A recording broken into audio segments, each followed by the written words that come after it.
Vážení diváci, v uplynulom čase došlo k prepusteniu nášho klienta doktora Dušana Kováčika z výkonu trestu odňatia slobody, a to rozhodnutím ministra spravodlivosti, ktorý vyhovel nášmu podnetu a podal na Najvyšší súd dovolanie. V súvislosti s prepustením doktora Kováčika z výkonu trestu sa však v mediálnom priestore objavilo neuveriteľné množstvo klamstiev a zavádzajúcich tvrdení. Po tom, čo doktor Kováčik poskytol rozhovor novinárke Mimi Šrámovej, sa v médiách bývalého mainstreamu spustila doslova masívna dezinformačná kampaň. Politici na čele s doktorom Lipšicom sa doslova predbiehali, kto vo vzťahu k prípadu doktora Kováčika vysloví väčšiu lož.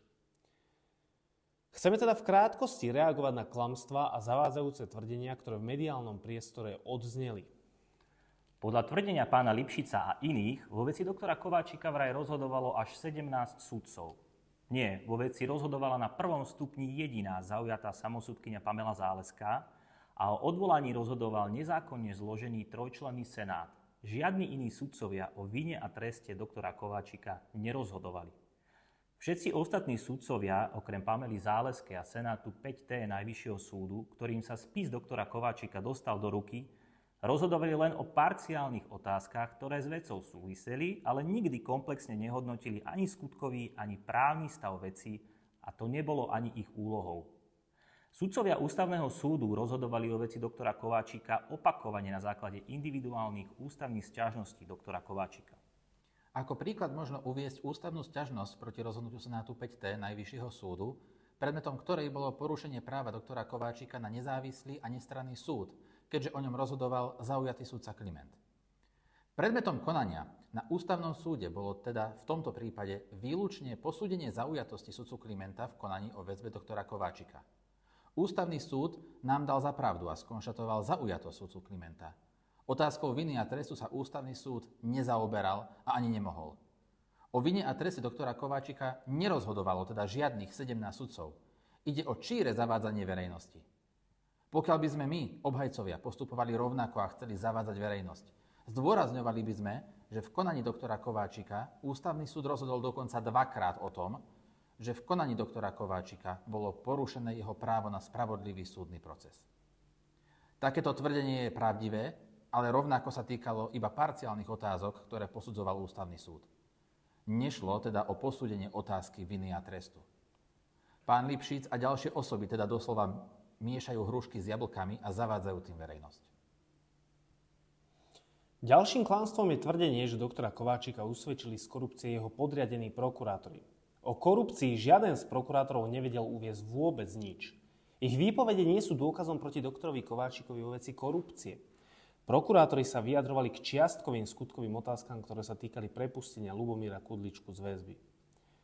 Ako spomínal doktor Kováčik v rozhovore s Mimi Šrámovou, je pravdou, že Ľubomír Kudlička bol v lete roku 2017 prepustený z väzby. Tiež je pravdou, že po tom, čo sudca Hrubala rozhodol o prepustení Ľubomíra Kudličku z väzby, nebola podaná sťažnosť proti tomuto rozhodnutiu zo strany prokurátorky. Toto ale nejakým spôsobom nedokazuje korupciu. Takouto logikou by bolo akékoľvek rozhodnutie prokurátora či sudcu potenciálnym dôkazom korupcie. V decembri roku 2021 bol prepustený z väzby známy kajúcnik Matej Zeman rozhodnutím sudcu špecializovaného trestného súdu Klemaniča a prokurátor Šúrek proti prepusteniu rovnako sťažnosť nepodal. Je toto rovnako dôkazom korupcie? Prokurátor Šúrek dokonca príkazom koncom roku 2020 prepustil všetkých kajúcnikov z väzby, ktorí vypovedali proti doktorovi Kováčikovi, a to Makoa, Béma aj Zemana. Do väzby ich zobral súd. Prepustil ich však prokurátor Šúrek príkazom na začiatku vyšetrovania. Je toto tiež dôkazom korupcie?